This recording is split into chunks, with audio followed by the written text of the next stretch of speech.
Mga S-friend, tingnan nyo to. Sigurado kung tiga rito ka sa Zambales, very familiar sa iyo itong ancestral house na ito. Talagang pag nandito ka sa bayan ng Candelaria, isa rin ito sa bukod sa talagang kamangha-mangha dahil sa katagalan na, pero na-preserve pa rin yung original talaga na itsura nitong bahay na ito.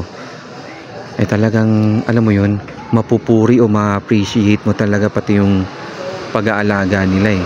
Actually, nakapasok na ako dito mga S-friend nang ako po ay high school pa lamang, year 2002 or 3 kung hindi ako nagkakamali, dahil yung aking former teacher sa history, ayan, si Sir Eliazo. Ayan, si Sir Eliazo. The third na yun eh, yung naging teacher ko. So nakapasok kami, it's just because meron pong contest dito at dito ginanap sa Candelaria noon. Tas ito, maganda yung loob nito mga S-friend eh. Pero kung ano yung ginanda nung loob, eh mas maganda itong labas.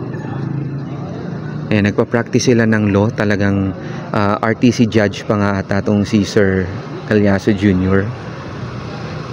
Alam ko rin nag-take din ng law yung aking dating teacher na yon, si Sir Eliazo III.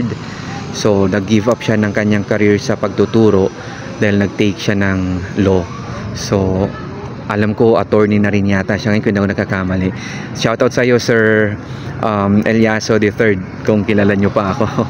But anyway, ayan, isa ito sa mga pinakalumang bahay. Dito po yan sa gawin ng Candelaria sa Zambales.